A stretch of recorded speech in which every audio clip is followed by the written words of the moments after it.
Tingnan natin kung gagana na, no? So, park light muna tayo. Ayun. Umilaw na yung park light. Pero hindi umilaw yung headlight. Sa dulo, ayun. Umilaw na rin yung ating headlight. So, high and low natin. Yun. Low. High. Low. High. Low. So, patayin natin ang headlight. Yun. Patayin natin ang park light. Tail light halimbawa. Or park light tsaka dashboard. Isang connection lang yan.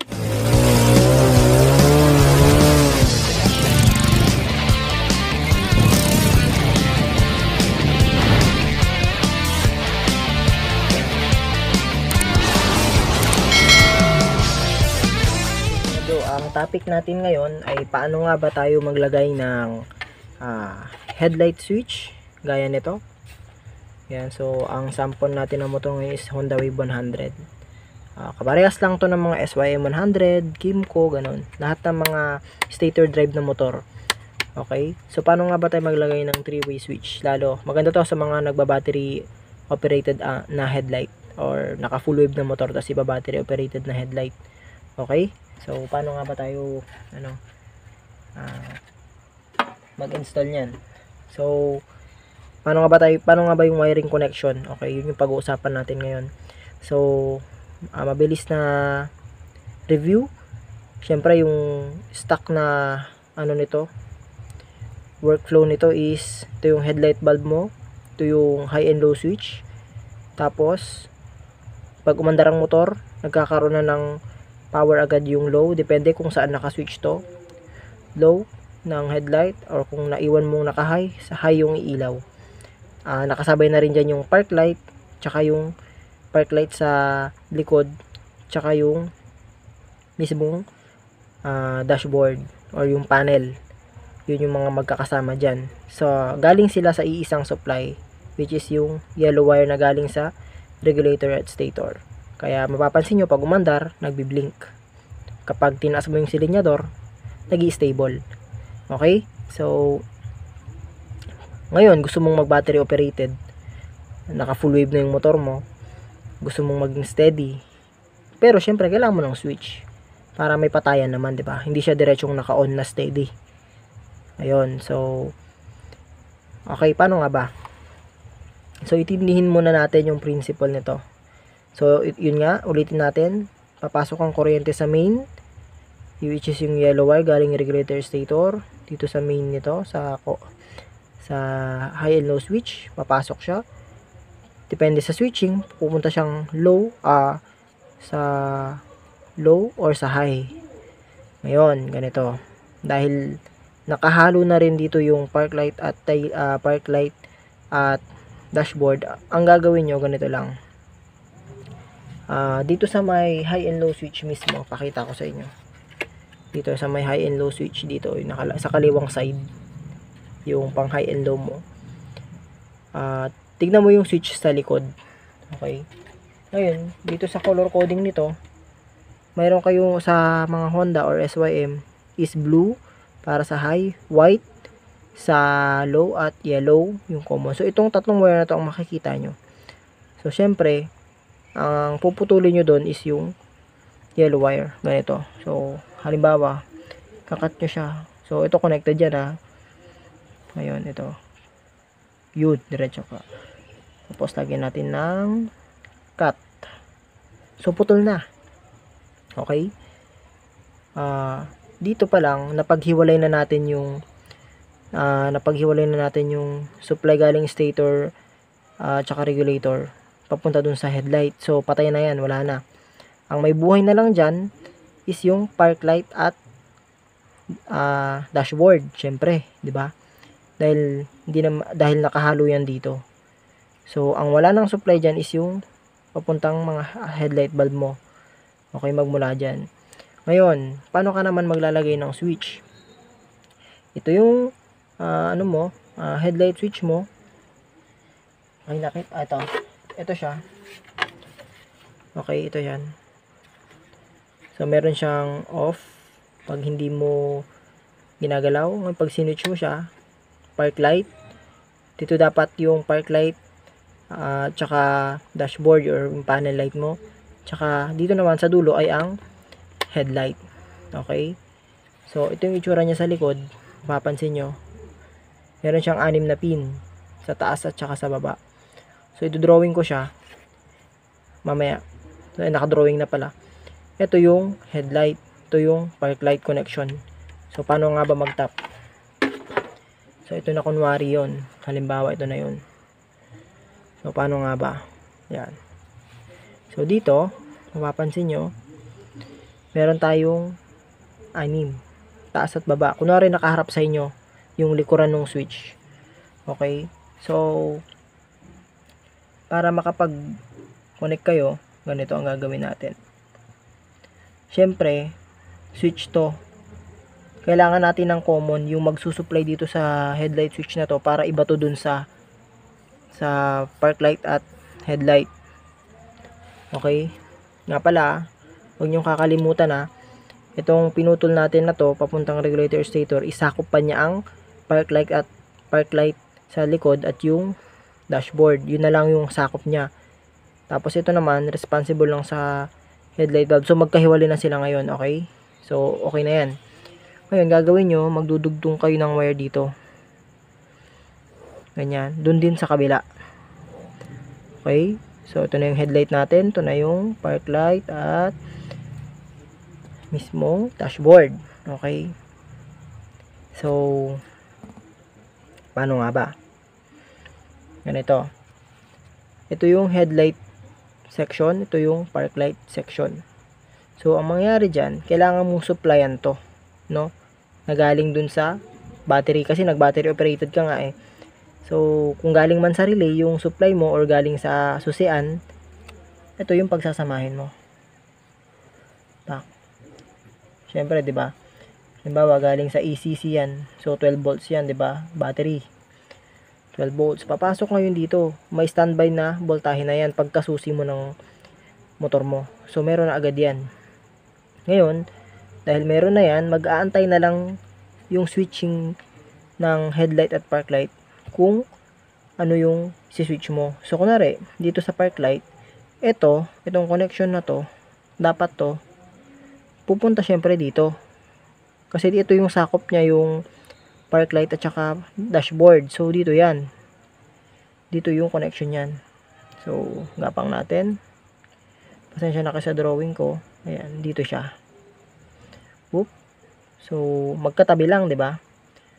Ngayon, sa headlight naman, hindi siya dito. Dapat dito. Yan yung connection niya. So, connect din natin. Whoop. So, yan yung pin out, no? So, wala na tong gitna, wala na rin tong dulo na to. So, sa madalit sabi, ito, wait lang. Ito yung common natin, main supply. Ito, magkasama to. Itong dalawang magkatapat sa taas at baba. Tapos, dito yung papuntang headlight sa dulo. Ito naman yung papuntang park light. Okay. So, wiring natin yun mamaya. So, okay na. 'Di ba? Ganyan lang kasimple yung connection. Ngayon, syempre, itong linya na to, puputulin nyo yan. No? Cut na rin yan. Doon na kayo mag-cut sa may mismong regulator. Cut nyo na yan. Kasi nga, pag hindi nyo kinat yan, magsusupply pa rin ng stator drive dyan. So mali yung wiring. So dapat nyo ring ikat muna to dun sa may regulator. Pag kinat nyo yan, nakahang na tong linya na to na nakakonect sa mga park light at dashboard mo. Pag nakahang na yun, wala nang nagsusupply dito. Ang magsusupply na dun is yung switch na nilagay mo para sa park light at headlight. Okay? So malinaw? Okay, so ito, sa pangalawang natin, pagaganahin na natin, okay? So, ayan mga bro, no? So, sample natin, ito yung stock kunwari, ito yung high and low switch lang. Gumamit ako ng domino, no? So, low tsaka high lang halimbawa, okay? Ito yung headlight bulb natin na may high and low. So, ayan, nakakonect na rin siya. Ito naman halimbawa yung dashboard tsaka tail light natin or yung park light sa likod tsaka dashboard, okay? So, naka-connect na siya ngayon. Halimbawa, naka-battery operated na siya. Or ano, sa case na to, binattery operated ko lang muna siya. Ngayon. So, stuck lang siya.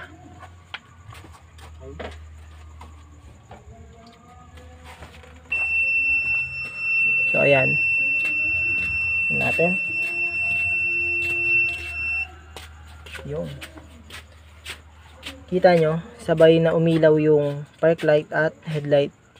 Kasi wala nga siyang patayan. So, dito lang, ang nagbabago lang dyan is yung low at high. Pag nag-low ka, syempre dilaw. Sa case ng headlight na to. Pag nag-high ka, puti. Okay? So, kita nyo yung park light natin, hindi namamatay.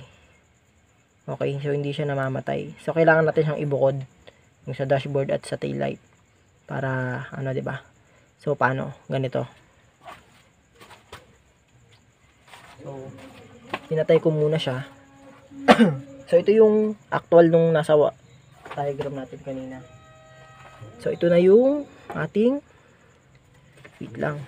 Tabi ko lang to saglit. Switch. Headlight switch. Yung kanina sinabi ko sa inyo. So, dito, mapapansin nyo. Sabi ko kanina, itong section na to, headlight. Ito naman, park light. Okay?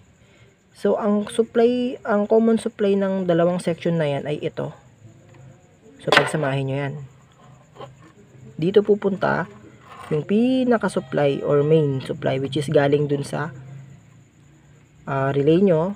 So, depende sa setup nyo or sa susian para 12 volts. So, papasok dito dapat 12 volts na galing battery. So, kung sa susian kayo kumuha, dito nyo ilalagay. Tama? So, magkasama na sila. Ibig sabihin, may nakaabang ng supply diyan. Ngayon, dito sa may headlight, gaya ng sabi ko kanina, hindi na natin gagamitin yung gitna. So, irorolyo ko yan. Or, tanggalin ko na lang yan mamaya. Cut ko na lang.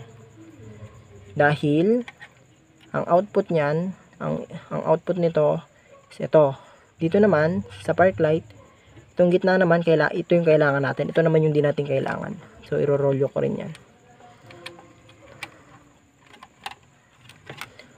Rolyo na natin para hindi nakakalito. So, ganyan. Diba? Okay? So, yan, para hindi tayo magkalituhan. So, ulitin ko. Main supply, headlight, park light. Ayan. So, ganyan lang, mga bro. Magkatabi lang yung park light. Ito, merong in between. So, connect na natin. So, park light ko to. Ito yung positive ng park light ko, no? Halimbawa, ito kasi ground na yan eh. Positive to. Ito yung galing dun sa stator kanina. Tapos, ito naman yung input ng high and low switch ko. Ito yung magkadikit kanina. Yung sa diagram natin ngayon, pinutol natin, 'di ba? Tapos yung ito, yung linya nito sa may regulator line, putulin nyo rin 'yon. Pag pinutol nyo 'yon, pwede na kayong mag-tap dito. So ito yung park light kunwari. Park light, dito natin i-connect yung may park light which is ito. Connect natin. Ito sample lang to mga bro, ah. Sample lang to. Para lang makita nyo. Yan, bawa ganyan. So, sigurado bang park light? Yun, park light nga. Common natin. Ito naman, papunta sa headlight. Siyempre, yung nasa taas. So, doon tayo kukonect sa main nung switch natin. Which is ito. Connect natin siya dyan. Okay. Samantala. Tapos, siyempre, huwag na natin kakalimutan yung common or yung magsusupply sa dalawang yan. Ito na kunwari, yung galing sa ignition switch mo or battery or relay. 'Di ba? Ito na, positive supply. So, kukunin ko na siya dito. Oops. Okay. Ngayon, subukan na natin kung gagana ba. Ang gulo, ah. Yan. Oops. Wait lang. Oops. Yan. Ganito na lang. Yan. So, headlight, park light. Saksak ko na.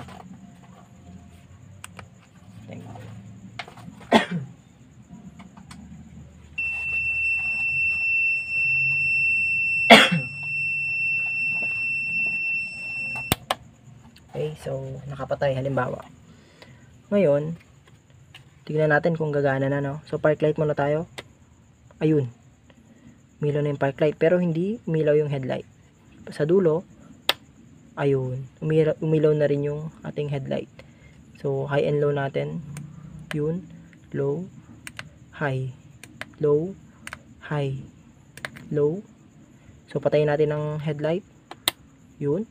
Patayin natin ang park light. Tail light halimbawa. Or park light tsaka dashboard. Isang connection lang yan. Boom. Ganun lang. May patayin na kayo. Park light.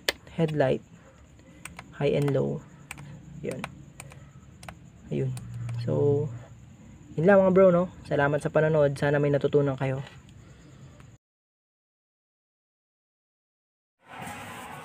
Ayan mga bro, no? So, ito na yung actual natin na pagtatap o pagwa-wiring connection. So, mapapansin nyo, ito na yung pinaka-connector natin.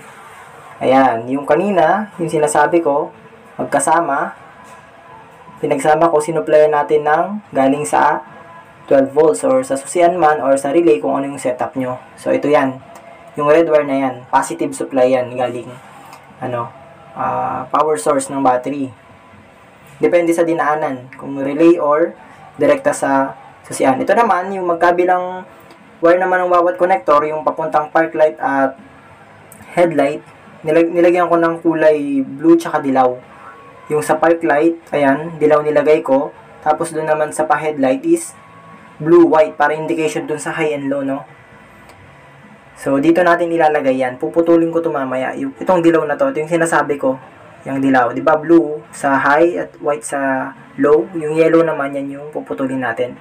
So, ito, na ilagay ko na dun sa pinaka-flexible hose natin para malinis. Okay? So, kung matatandaan nyo, yung dilaw tsaka blue, yan yung galing dun sa park light at tsaka headlight. So, yung yellow dun sa park light at yung kulay blue naman, yun naman yung sa headlight. So, dito yung napupunta. Yung pinutol natin namang dilaw dito, makikita nyo, yan, ganyan ang connection mamaya. Yung blue papunta dyan sa may connector, papunta sa switch. Yung isa naman, yung dilaw, papunta dun sa kaputol, yung naiwan papuntang harness. So, ganito. Okay? Siguro naman, magagets nyo na to, mga bro. O yan, no? Ang linaw-linaw na yan, no? So, pinaghiwalay natin, pinutol, tsaka dinugtog yung dalawang wire na galing dun sa headlight switch. Okay? So, napakalinaw na yan. Posibleng hindi nyo pa makuha yan, mga bro, no? Yan. So, hinangin nyo para mas matibay, mga bro. Mas maigi kung nakahinang yan. Tsaka nyo lagyan ng shrinkable tube para iwas, short. So, parang ganyan. Nilagyan ko muna ng electrical tape. Tsaka shrinkable tube para siguradong hindi bubuka yung electrical tape na nilagay natin. O, yan. So, parang ganyan. Tapos, siyempre, lalagyan natin ng yan. Papainitan natin ng lighter para mag-shrink. Okay? So, ganyan. Tapos, i-fix na lang natin mamaya. So, take note mga bro, itong connector na to, ito yung galing sa high and low switch, Okay? So, pinutol natin yung papuntang switch, yun yung galing sa headlight. Ito yung kaputol na dilaw. Doon natin kinonect sa park light. Okay? Yan. So, fix na natin yan. Yan yung itsura niya. So, ayan mga bro, no? So, ito na yung in-installan natin ng headlight switch, no? So, ito na yung request nyo. Natapos na natin. So, nakita nyo naman kung paano natin wiring.